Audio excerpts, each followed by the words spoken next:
Hi, my name is Ed Calabrese. I'm a faculty member at the University of Massachusetts at Amherst. And we are, during this time period, conducting a conference of the International Dose Response Society. And we have as one of our plenary speakers Dr. Randy Jirtle from Duke University, who is an expert in epigenetics and radiation, but epigenetics in general. And we'll engage in a conversation concerning his topical area of interest, and it'll be a free-flowing exchange of information. So welcome to UMass, Randy. Thank you. Randy, I was intrigued by your topic about a year ago when I got a call from you one evening. Right. I got a call from a colleague in common who was told me that he saw a poster of yours at the Society of Toxicology. Oh, right. And he said, you have to talk to Randy Jirtle because he is onto something very significant in the area of toxicology, and especially to my favorite topic, which happens to be in the area of hormesis, and that his insights were very intriguing because they tended to deal with underlying mechanism. And mechanism has always been the big challenge in toxicology. I've seen many thousands of dose-response relationships that appear to be hormetic, and I've almost always wanted to try to understand how it occurred. And so I was very intrigued with his comment, and then it must have been a week or so later, probably 10:30 at one evening, I got this call at my home from you. And so it led to a very engaging conversation and the beginning of a series of other conversations that we've had, leading to our meeting for the first time today. Okay, right. And so basically, as a radiation nuclear engineer, radiation biophysicist, molecular biologist, a combination of all those, I was wondering what led you to the Society of Toxicology meetings. It seemed like an odd place to find you. Well, I've been a member of the Society of Toxicology for a number of years. I didn't know that. But I don't attend all the time. My students usually attend every year, but I don't attend all the time. But my introduction to the field of hormesis really occurred back when I was in graduate school. And there was obviously things that were written at that point, the abscopal effects and the hormetic effects in general. I have to admit, when I first heard it, I couldn't understand how something like this could happen, because the focus at that time was mainly radiation biology, came more from a physical. Physicists and stuff were in charge in effect in the early days. And I got my degree was out of nuclear engineering, so I came from a physics background, so didn't know biology very well. And I think I have said this afternoon or this morning when I gave my talk, that scientists suffer in general from a condition that they think that no known mechanism is exactly the same thing as no mechanism for something. So just because we don't know the mechanism for something, we sometimes assume there is no mechanism for it. And I have to admit, I assumed that, and sort of thought that hormesis and this whole phenomena really was not real, I guess would be a good way to say it. But then you come forward 20, 30, 40 years, 30 years maybe, and we were in the field of epigenetics. And the field of epigenetics is really the programs that tell the genes when, where, and how to work. So I'm coming from a background, again, of computer science and engineering, I think of the genome as being comparable with the computer, the hardware of the computer, whereas epigenetics is the software that tells those genes or that computer when, where, and how to work. So we're studying now those programs, and those programs are established developmentally. So there's another area of research that happened a number of years ago also, which is called the fetal origins of adult disease susceptibility. And then that area, it was shown from animal and human studies that adult susceptibility doesn't happen just in adulthood, that much of it happens very early, right after conception.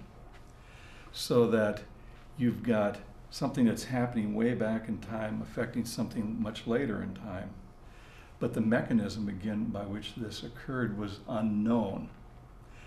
And for a while, I think people thought, just again, because you didn't know the mechanism, there was no mechanism, and therefore it was not taken necessarily by a number of people seriously. But the evidence kept showing and showing and showing, epidemiological evidence, just like in hormesis, over and over and over again. The data is demonstrating that there's a positive adaptive responses, or it could be negative too, that are happening very early that are affecting things later in adulthood. But the actual mechanism, that glue, as I said, the gravity, the memory system that links these two disparate time points was not known. But in 2003, we published the first paper that showed that, at least in the animal model that we were using, which is the agouti mouse model, that mechanism involved epigenetic modifications. And then we did a lot of different studies along those lines for the last 5 to 10 years with a number of people. Robert Waterland did that first study in 2003. Dana Dolinoy did a number of studies. And then ultimately it ended with Autumn Bernal, who did the radiation work. And that's why I'm here. That's why you invited me to this conference, because I was interested. We've always looked at chemicals, but coming from a radiation background, I wanted to know whether physical agents like low doses of ionizing radiation could also potentially alter the epigenome. And that paper was published literally in February, a couple of months ago, in the FASF journal, where we showed again that their effects of low doses of radiation alter positively adaptive responses that we saw, not negative, and through alterations in the epigenome. So not only can chemical agents cause these adaptive responses through alterations in the epigenome, but also physical agents can do it, for example, low doses of ionizing radiation. Probably the most important part of this whole experiment, though, was that we could block these effects with antioxidants, which suggests that reactive oxygen species are playing a very critical role in this epigenetic modifications that we are looking at and are observing. It's possible, and I think it's correct, but we haven't tested it, that even the chemical things that we're studying, like genistein, bisphenol A, maybe even methyl donors, I'm not sure, may also be working through alterations in the redox state of the cell. That's the central sensing system within the cell, and it's then laying down more or less methylation in histone marks depending upon where that redox state of the cell is. And that then is faithfully reproduced for cell division after cell division after cell division. Well, when we spoke so many months ago on the phone, and you shared with me some of the mechanistic insight, it reminded me of a paper that was published probably 2 years ago by this researcher from Germany, Michael Ristow. And Ristow is a molecular biologist nutritionist, and he was doing a study with humans looking at the effects of exercise on it was people who had type 2 diabetes, and was looking at some of their symptoms, and not surprisingly he found that when these individuals were put on a modest exercise regimen, that their symptoms lessened. And so then he wanted to add another good factor to this, so he put them on a high antioxidant vitamin scheme. And to his surprise, I suspect that all the good effects of the moderate level of exercise were totally blocked out by adding on the other good factor, the antioxidant vitamin. And it led him to wonder or to conclude that perhaps the exercise induced benefit was being mediated by some type of oxyradical signaling that was being quenched or blocked by the antioxidant. And it made me think that there might be some parallel between your observation and what Ristow found. And I was wondering if you've thought about that. I have thought about it, and there's another study that was published about effects of radiation, low doses of ionizing radiation on second tumors.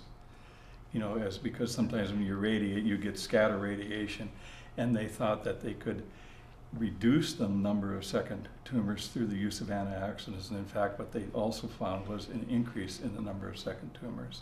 So again, information that suggests that the antioxidants, when you're talking about sort of low levels of where you're at the low levels and you're getting these positive adaptive responses in response to exercise, radiation, maybe chemicals, etc. When you add antioxidants at the low levels, you shove that back down to normal, so it becomes a negative. It's very counterintuitive, all this. The question I have, Ed, and I'm not sure, maybe you know more about this than, is it possible that if we went up to the area where you're in the toxic range now of radiation, let's say, will antioxidants now show up as being positive? That they actually also have a biphasic response depending upon what level of radiation or response that you're looking at from the primary effective agent. Well, it's interesting that you mentioned that. I've come across fairly recently a paper that was dealing with an antioxidant compound that was being fed in a lifetime study to the fruit fly Drosophila. And it was interesting because the dose-response relationship was such that it was a prototypic hormetic biphasic dose response. Mm-hmm. And in this case, low levels of the antioxidant enhanced both median and maximum lifespan. And at high doses, where they were really loading up on this, there was a pretty profound decrease in the longevity of the fruit flies. And this was true for males and females.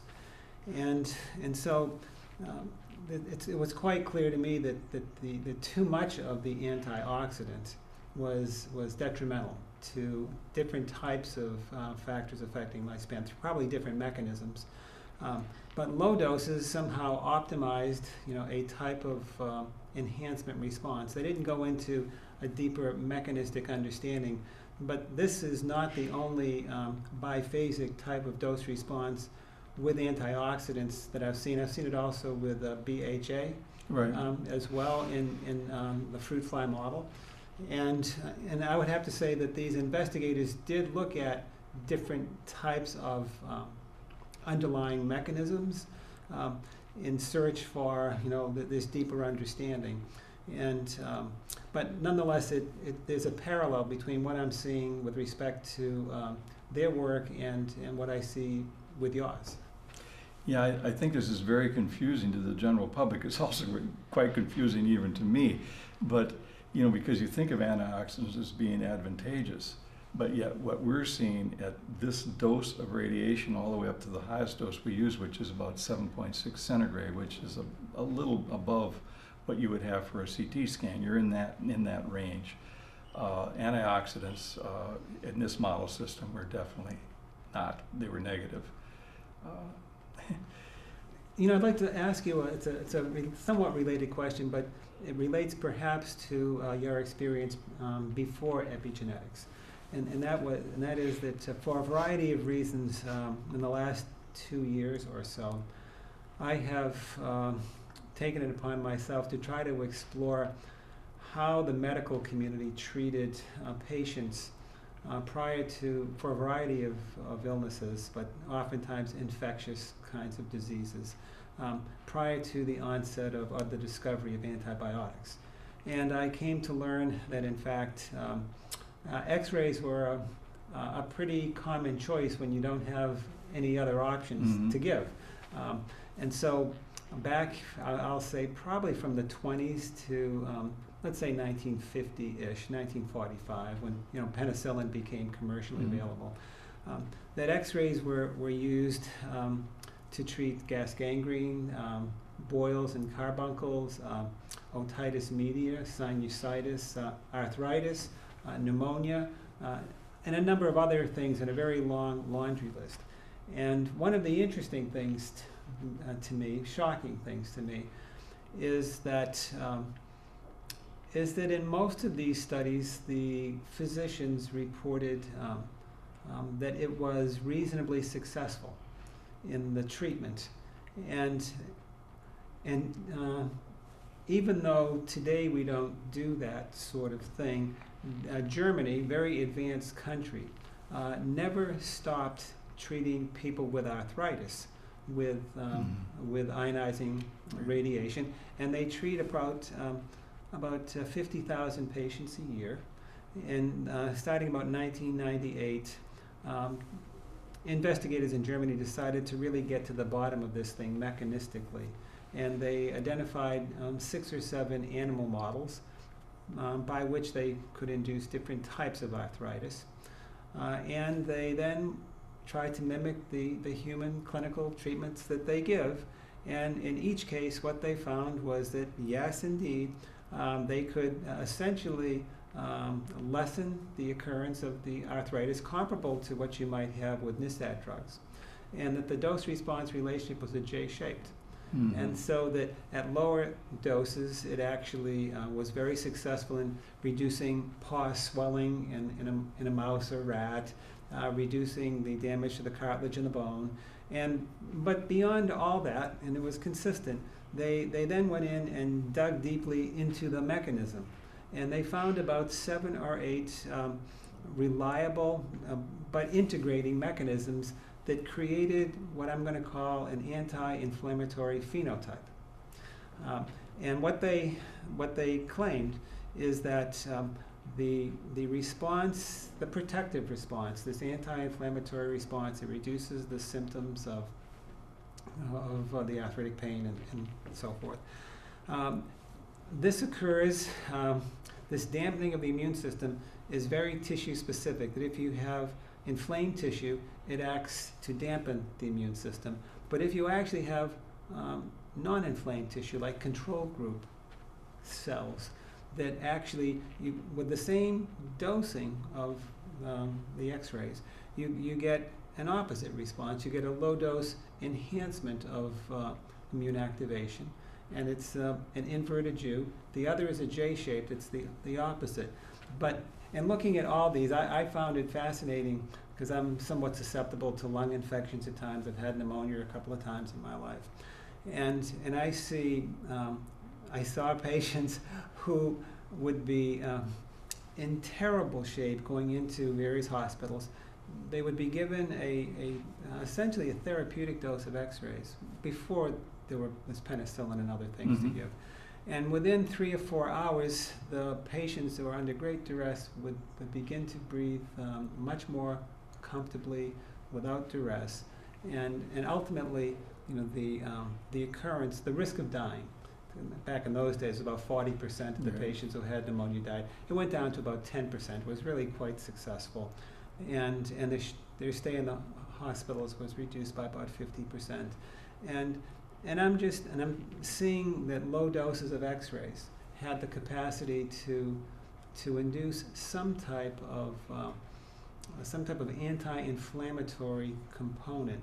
And I don't know how that may fit into the broader epigenetic perspective, and whether the epigenetic response would be with radiation would be different if you had an inflamed tissue versus a non-inflamed tissue, which is really what I was really trying to get to. That was a long way to get there. With this long introduction. Yeah. But I figured there was a lot of other ways, things you could pick off to comment on, but I was really trying to get to that point. I think right now the field of, both in the fetal origins of adult disease susceptibility and in hormesis, which may actually be one and the same, I don't know for sure. I have a feeling that there's some convergence. That what we've done is bring in, to me, the mechanism by which this occurs is through epigenetic reprogramming. Right now we don't know what the targets are. We don't know anything about the dose response. In radiation, we don't know if the same thing occurs with particle radiation as occurs with low dose, low LET radiation like X-rays. The number of unknowns in this field is absolutely staggering. But we are now going to be looking at both of these fields through completely different eyes and glasses than we had before. The game has completely changed.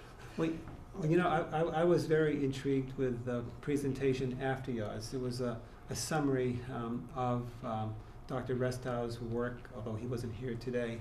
And And I was wondering how related to yours, because I clearly know that the mechanism in both cases, yours and his, seems to be, through some signaling oxyradical Exactly. component.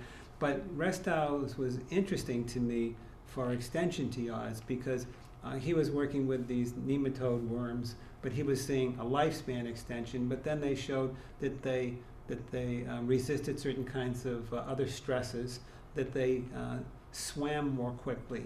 And I began to wonder, that this epigenetic process could be affecting many other endpoints. Well, the reason it probably is because this whole system of reprogramming in response to the environment, you got to remember, the genome is very rigid. It doesn't change very rapidly. It can be mutated, but it's a very static system. Whereas the epigenome, the programming, basically, is a very plastic system. And as a consequence, it can change very rapidly in response to the environment. So the utilization of the kinds of things, these positive adaptive responses, and being dependent upon epigenetic reprogramming, to me makes infinite sense, and that it evolved way back in time, and that all organisms and all cells, probably all the way back, had to have these types of systems in place. Otherwise, we wouldn't be here right now to talk in front of this camera. These epigenetic changes that you've induced at a very early stage in development, before the embryonic stage. Yeah, it's in the stem cells. These changes are changes, I'm kind of assuming that the changes that occurred that early are then distributed to all the organs? They would have to be, because those changes, we know this because we've looked at, for example, with radiation, we irradiate at 4.5 days after fertilization, which the embryo at that point is not an embryo, it's just embryonic stem cells. So that's when the dose was given. So that's the cells that we irradiated. And then if you look at the methylation patterns we use brain, liver, and kidney. The reason is because they come from the 3 germ layers. The methylation patterns are identical in all the tissues. And the reason is because the changes occurred before there were tissues in the embryonic stem cells. Very, very early changes. That doesn't mean that all epigenetic responses in response to an environment, or even adaptive responses, have to occur there. Those are the ones that we're looking at here. It's a subset. I'm sure there are other ones, but those would have to be tissue dependent, whereas these are not tissue dependent. They're throughout the whole organism. It's interesting to wonder to what extent reprogramming does take place, especially when as one or even looking into other situations where you might have I'll say when you reach sexual maturity, there can be many different changes that take place. From the toxicology point of view, for example, I was involved for probably 10 years trying to understand the toxicological mechanisms relating to this banned pesticide called ketone. Mm-hmm, I remember it. And carbon tetrachloride.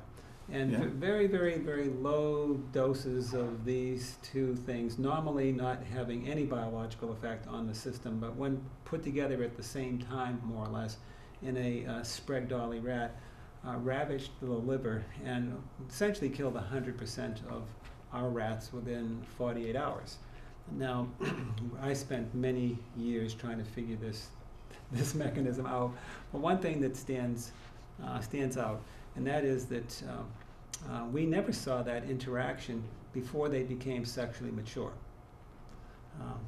And you could modify the susceptibility in the females if you remove the gonads prior to sexual maturation.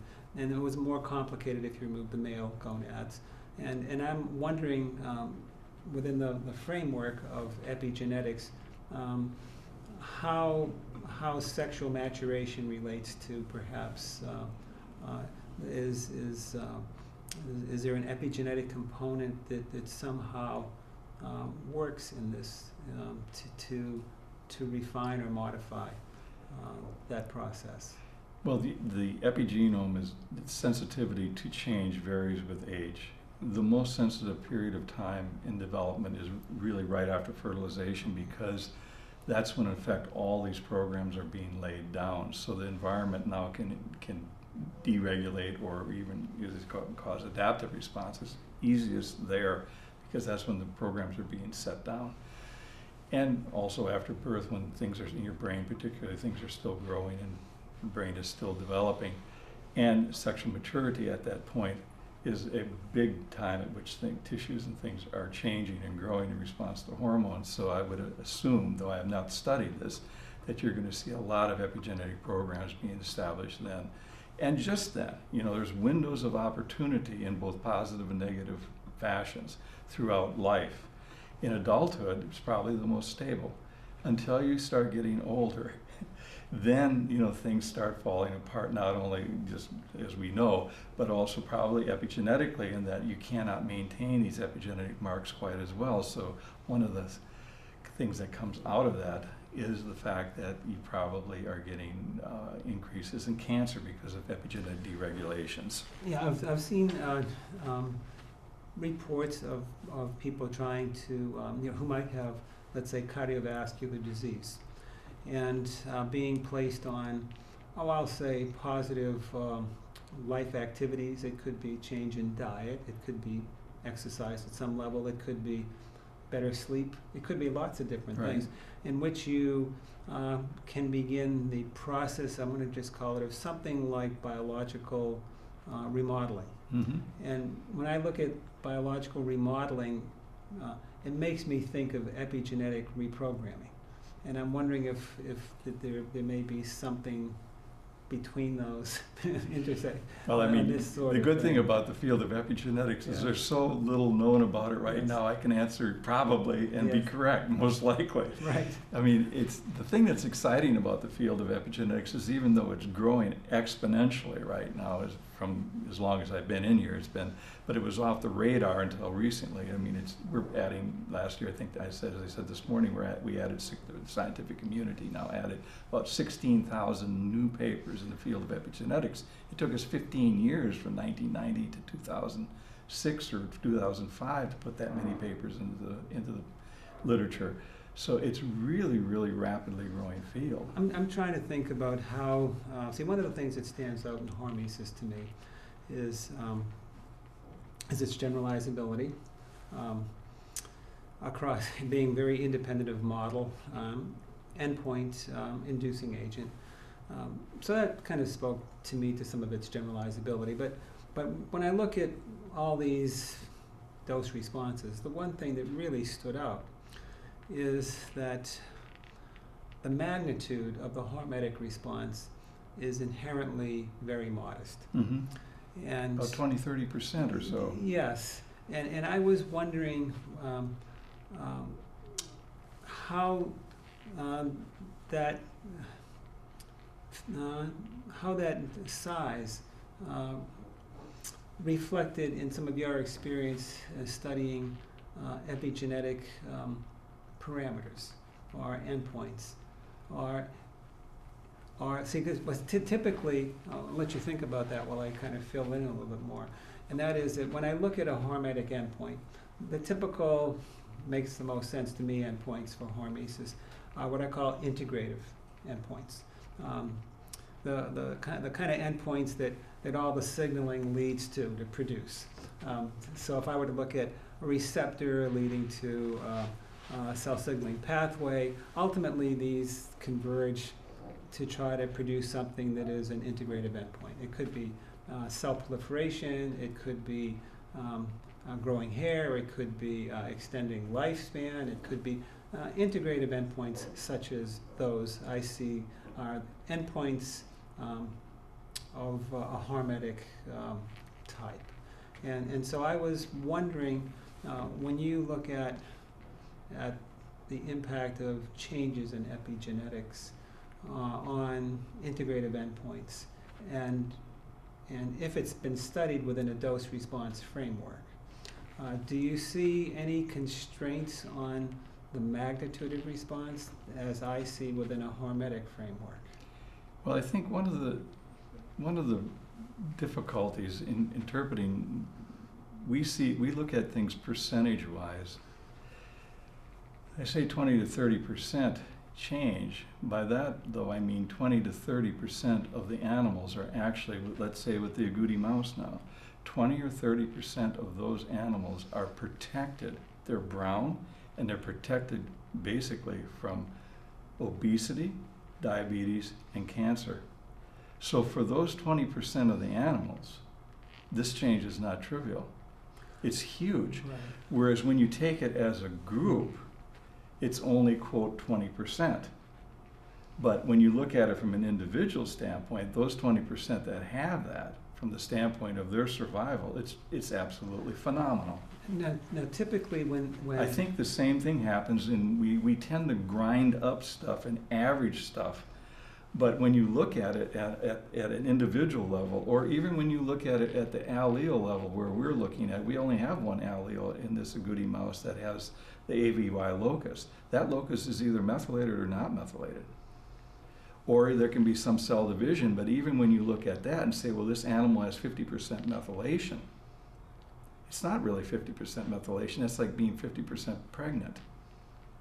It's 50% of the animals have it completely methylated and the other ones have it unmethylated. So we're getting a funny idea of what hormesis is doing, I think, because we're averaging it all together, but there are individuals that are in effect being protected and other individuals that probably it's just kind of aren't. Dichotomous versus continuous. Exactly. When you get variables. down low enough, it's like ones and zeros, Right. like a computer. Because in the Does that make sense? Yeah, it does. Because generally speaking, and this is something that probably needs to be ferreted out more on the hormesis side when we look at the data. But let's say if you were to take a look at plants and trying to see whether a particular chemical herbicide could enhance their growth. And well, in that particular case, you're measuring the growth of individual plants. It may be their stems, their roots, their reproductive capacity. So you'd have individual measures of each plant. And then in general, what you would take is the value of each of those, and you would develop a mean and a standard deviation, Right. and compare those with a control.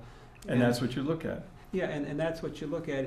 And it's, I guess it's conceivable. I mean, you would average it. And it would be interesting, although... In a way, what we're talking about is the mean will show you something. I mean, you do change the mean, but what you're really changing more is the variance. You're either crunching it down or opening it up. Yeah, and my gut sense, maybe my experience, is that I tend to focus probably more on continuous variables when I look at it. However, there's a lot of work that's done in cell culture. And in cell culture, well, you have 10,000 cells, 3,000 cells. You take the average of basically it's an N of 1, but it's 3,000 cells. Right. And so, I mean, I don't exactly know What every cell is doing. Right. And the investigators, when they publish these things, they might have 7 or 8 different treatments of control, and they take the average, they repeat the study 3 or 4 or 5 times, whatever they're comfortable with, and do statistics associated with it, produce it, but you actually don't know what the individual cells are doing. Yeah, like for example, I mean, just another extreme of this, for example, is if you had a bit of tissue where you had one cell, let's say like we work with these genes that are imprinted, which one copy is silenced epigenetically. So let's say it's a tumor suppressor gene, and for some reason in one cell, that tumor suppressor gene is silent, the other allele is silenced epigenetically. Well, if you grind up a whole bunch of cells, even around that one cell that's like this, where the tumor suppressor now is not functional, you'll find no change, probably on the average or even with variance. But in that one cell itself, that change could be very critical because of the type of gene that's being affected. Because all you need is one cell to get a cancer. I'm wondering. I think everything that we do, we mush together, kind of. We average everything together, and you say, well, it's only a 10 or 15 or 30% change. But as I said, on the individual level, it could be a tremendous change that you just haven't really looked at. Well,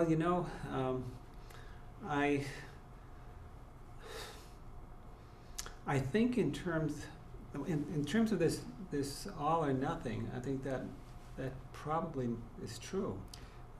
Yeah, because if you, again, when looking at those agouti, I think of a lot of things now in terms of agouti mice, everything, not because they're all agouti mice, but it's a very visual, where is all the action? The action's not in the middle. The action's on the ends, the yellow animals and the brown animals. And you're flipping those ends back and forth depending upon what environment you're in. And so those animals that are on those ends are changing dramatically. That's where the action really, really is. You can see it there, but I'm sure that other epigenetically labile genes, you're having the same kinds of effects, but we haven't had the ability to look at them because you don't have this beautiful coat color readout that we have for the agouti mouse. The epidemiologic studies that you mentioned, the Dutch World War II experience, the Chinese experience. When did people begin to think that this was mediated epigenetically? After we published our paper in 2003. Oh, really? Before that, epigenetics was never used in any of the literature. After, as I said, 2005, mentioned it this morning, I think, after 2005, there's virtually really no person who's published in this area that doesn't think that epigenetics is at least one of the mechanisms, if not the mechanism, for this phenomena. Having said that, though, the only place where this has been shown really clearly is with the agouti mouse model, because it's such a clean system. That's why we chose this system to work with. In humans, we don't have such a system, so it is not as clear. Well, let me ask you. We need to do more work along those lines. But let's say epidemiology is such a discipline that it's, while it can be very prospective, it's very pick a secondary data set and try to figure some new truth that hasn't been discovered before. And I'm wondering, to what extent do you think that it might be worthwhile to quote-unquote data mine within the past 30 or 40 years, it could be, since epi became kind of a... Which epi? Epigenetics or no, epidemiology? Epidemiology. So there's two epis now. Yeah, the epidemiology, that epigenetic concepts could now come back and to reinterpret the occurrence of the interpretation of epidemiologic data.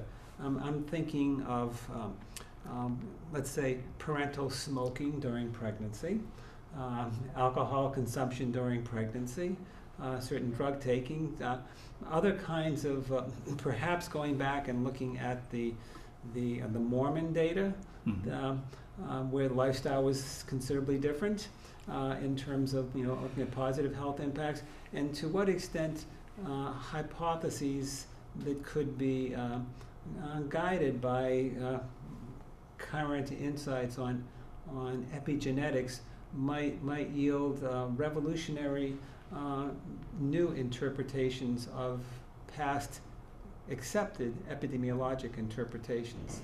To do this, you have to have epidemiologists who have a new way of looking at things. Their brain has to be basically thinking this way. And there are some people, and I'm just going to give two examples because they're colleagues of mine when I was at Duke University, Catherine Hoyle and Susan Murphy. They've got what's called a NEST project. It's a prospective project, and they're looking exactly at the kinds of things that you're talking about. And in this case, looking at these imprinted genes and those regulatory elements, and they're finding fascinating changes in those epigenetically regulated areas. And also in exposed people that were exposed to lead, Cincinnati lead study, for example. There's data now that will be looked at and has been looked at already with that group. people that are diabetic, for example, which of these genes are deregulated, that kind of stuff will be coming out. It leads me, I think your answer would probably be ditto for this question, but that led me to think about the journal, so to speak, reproductive toxicology, Mm-hmm. but comparable, journals in which in utero exposures were pretty common, or it could even be transgenerational exposures could be reported, and I'm sure that people who frequent those journals with their research are much more sensitive now to the epigenetic framework. But I'm wondering to what extent our toxicological conclusions, how we've taught and so forth, or even regulations, have been based upon interpretations that we thought were correct, that followed a certain sort of mechanism, and that actually how it might change if in fact there was an epigenetic component to this interpretation. It's just, I'm wondering to what extent one could go back in and say, oh, now I think I can explain this anomaly, or this, we now have a new model to test some, hypothesis that we thought it was behind us now, but now it's more evident that we kind of missed something. Yeah, I mean, this brings up a couple of issues. One is that most dosing, I'm not a toxicologist, so if I say something incorrect, you have to correct me, but is an adulthood. And from an epigenetic standpoint, that's probably the most stable part for the epigenome. The most vulnerable part, as I said, is really in utero very early. So to me, it seems like to test the risk of compounds, one has to start looking at what effect do they have on the developing embryo, and not just looking at mutational effects, which is what was been focused on in the past, but also looking at the effects that it has on the epigenome, which to my knowledge really hasn't been done too much, for sure in the past, and I'm not sure how much it's been done right now. You just stimulated a question.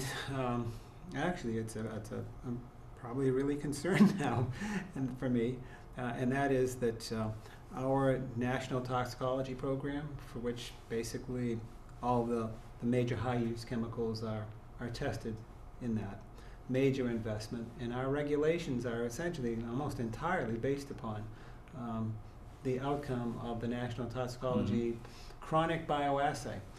And that bioassay essentially begins when the animals are 6 to 8 weeks old, right, and continues, for the next 2 years. What you're saying is that maybe that's too late to begin the studies.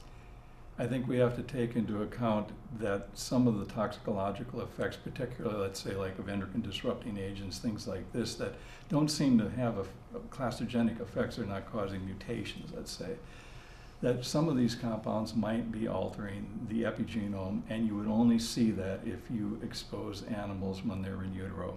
Whether that's being done now or not in the next national toxicology program, I really don't know. But it's something I think we need to really seriously think about doing in the future. It's an interesting. The other thing I wanted to say, and it's a touchy kind of subject in a way, but it's incredibly important when you're talking about epigenetics, and that is the epigenomes vary greatly between species. For imprinted genes, there's no doubt the overlap between mice and humans is only about 30 to 40%. And that means that ultimately, for our risk assessment, i.e. for humans, we're going to have to start developing systems that look at the epigenetic effects of epigenetically labile genes within humans. And it might be possible that the best system that we're going to have for this is going to be use of human embryonic stem cells. So basically what you're saying is... I don't know this, I've never worked on these systems, but there's no doubt our epigenome is different, and the labile cells or genes are different than in other species. This may contribute to why it's it's very difficult for a rat to predict what's going to happen in a mouse, Possibly, yes, I think so. as well as in a Mice are human. not humans, as And- they say. and even though we might have two species of rodents, one rodent is Exactly. not another. Mhm. Um, They're not. I mean, this AVY mouse that we're using is not even the same as another strain of animals. They don't have that transposable element, and they don't have that variation in coat color that's regulated by epigenetic perturbations. You know, one thing that might not be affected by epigenetics, and maybe There is something? Well, I mean, you're talking to a novice here, right? And that is that I'm really quite interested in the concept of allometry. I don't know that. Allometry is a biological concept that deals with scaling between body weight, surface area, Mhm. and the relationship of, let's say, organ size to body weight to surface area, brain size, metabolic rate. And many of these, I'd say dozens, maybe hundreds of parameters are functions of body weight, predictable, Mhm. and functions of surface area, and you can estimate surface area from body weight, so that somehow, even though it's a little tricky, you can get from point A to point B mathematically, and these are vitally important for scaling up when you try to predict from one species to another. At least you can normalize according to dose. There may be some difference in pharmacodynamics that result in some toxicities or lesions in one, not the other. But I'm wondering to what extent, given the actually remarkable interspecies similarity with respect to allometric predictions based on body weight and surface area. Whether this may be, in fact, or how this relates to the concept of epigenetics, and I'll leave it that way. How does it? Because I'm seeing this is about the only area, in a sense, that I don't see a lot of interspecies differences. I see some oddly enormous uniformity of performance, and it somehow, I think, relates to, for want of a better term, some very upstream I call it the allometric gene cluster that somehow exists within our genome. I don't know exactly where and how, that might not be susceptible to an epigenetic influence, or it may be. I don't understand it, but I'm just kind of speaking as I sit here, as like we're at a bar, just Right. just wondering. Well, I'm going to speak just like I was at a bar too, Yeah, and say yeah. I have no clue. Yeah. So these are, just kind of spontaneous questions coming up between two people. But I'd like to have you think about that at some point down the road on the allometric aspect, because it's where we find, we mentioned that the labile genes may be different in different species, and I'm sure that's particularly important. But I'm just kind of wondering what genes actually govern allometric relationships, and to what extent what they are, how they're affected by epigenetics, and how it differs between species, if they differ, to what extent. It's one of these. It's a question that see, the reason why I've been sensitive to that is that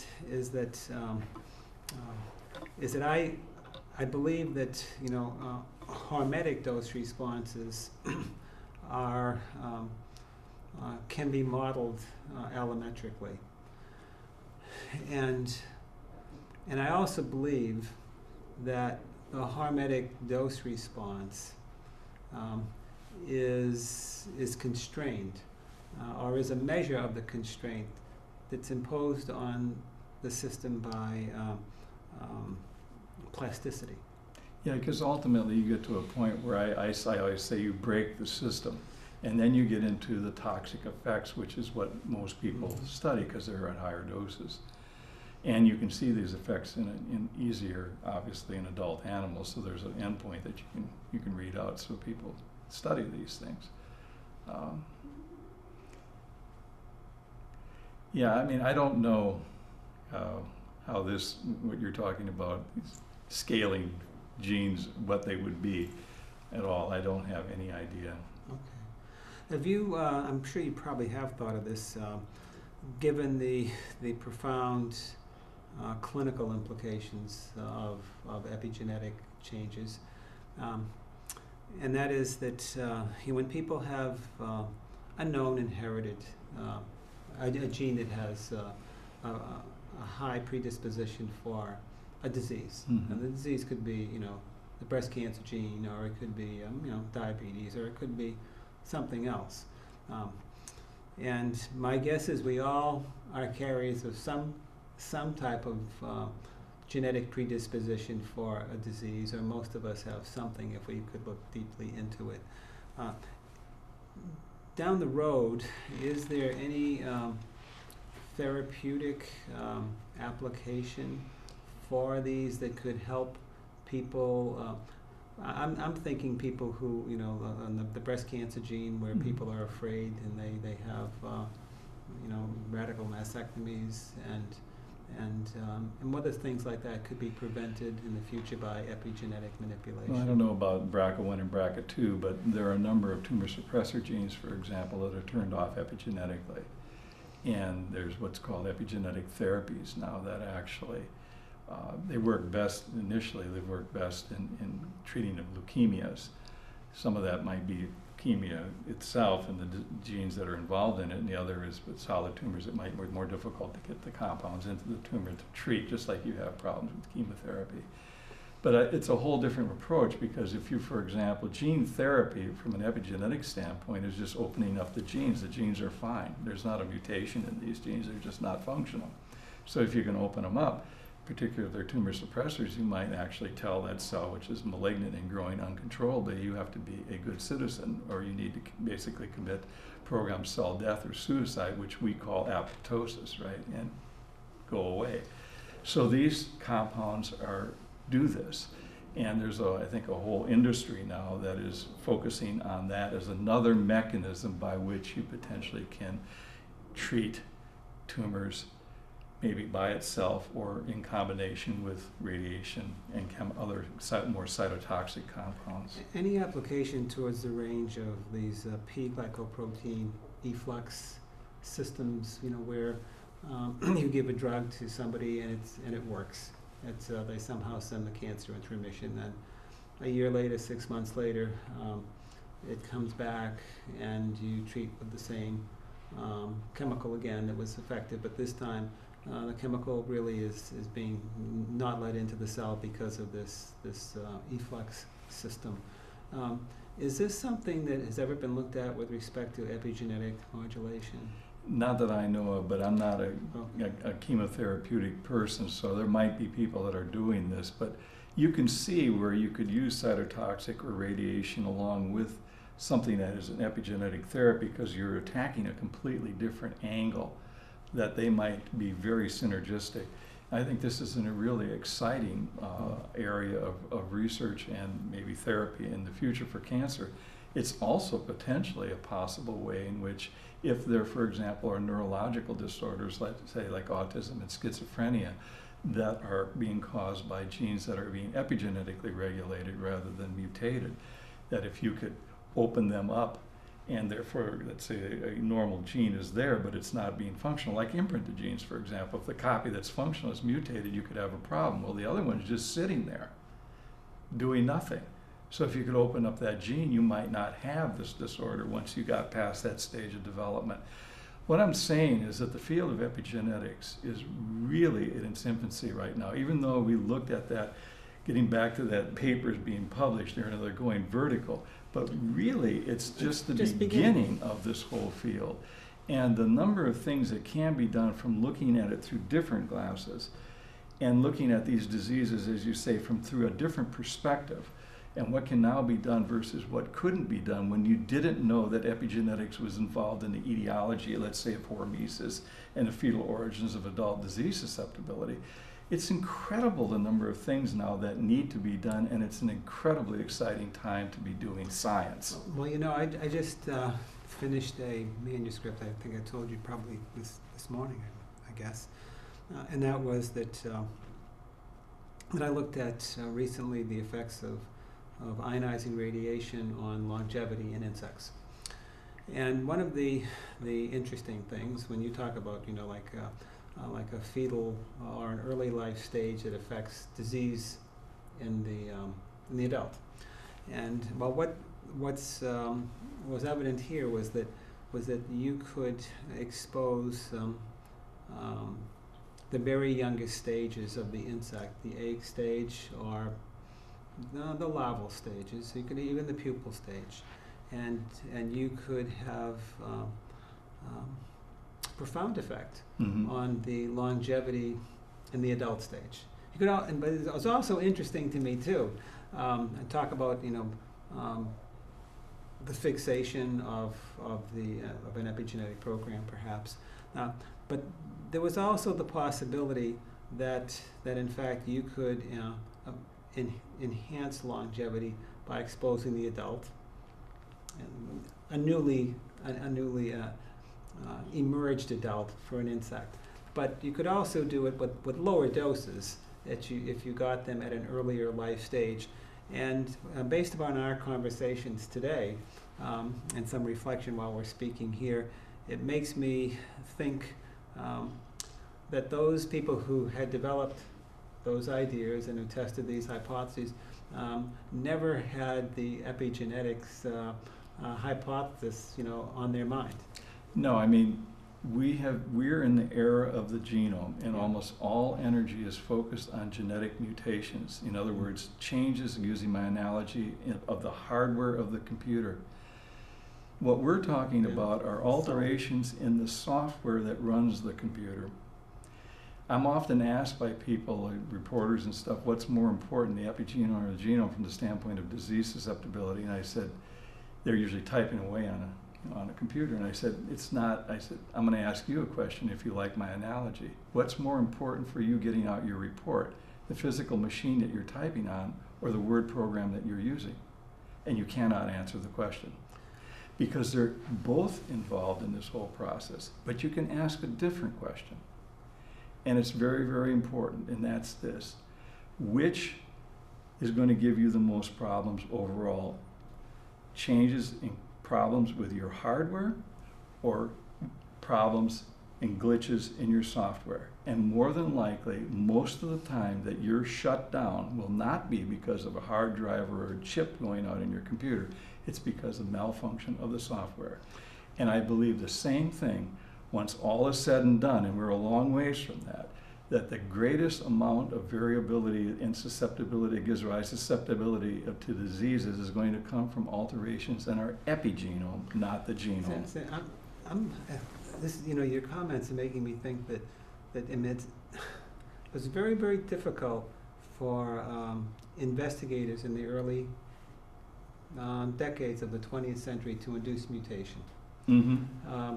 And basically, you know, when Hermann Muller was the first to do this, and he did it in 1926 and 27, publishing his first paper in 27 on it, he had to give a very, very high dose, massively high dose, such that, I mean, all the animals were made, 80 or 90% were made sterile, basically, and then eventually they get to lower and lower doses.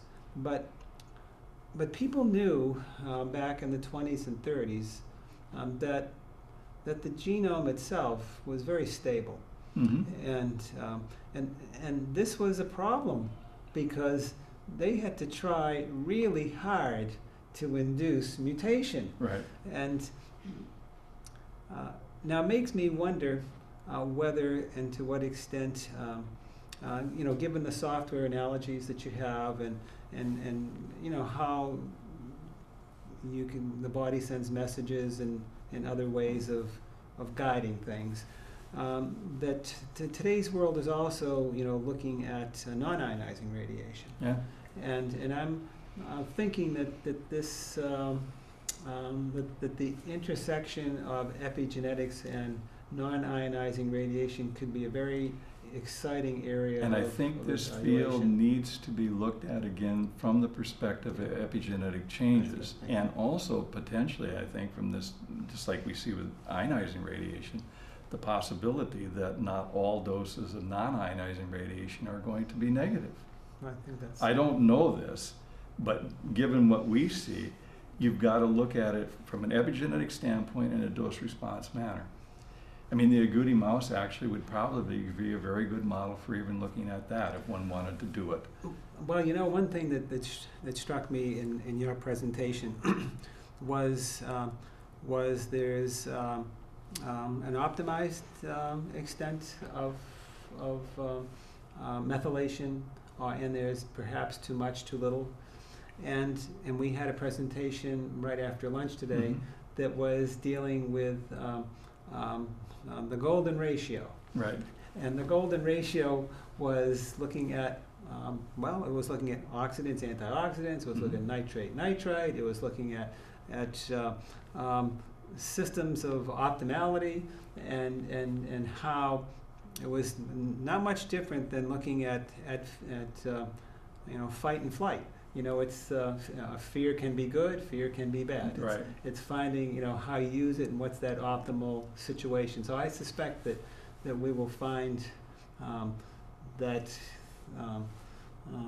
strive to understand this optimal role that epigenetics plays in human health. Yeah, and the thing too is that when you try to optimize this, you can optimize potentially with nutrition, nutritional supplements, this kind of thing, and also drugs that will be made to specifically target modifications of the epigenome. I really think that focusing to some degree now, and hopefully more, on the field of epigenetics is going to bring into medicine prevention more than it has been in the past, because if we can prevent things from happening, I think, to me, that's much, much better than having a problem and then treating it. You're always going to have these kinds of issues, but you would hopefully, if you could prevent, you would have many, many fewer. And the way you prevent, I think, is by focusing on altering the epigenome so that you're optimized in your health. I think you just summarized it, and I'd like to thank you very much for being here today at the conference, and look forward to the rest of the conference with you. Well, thank you very much for inviting me. Take care.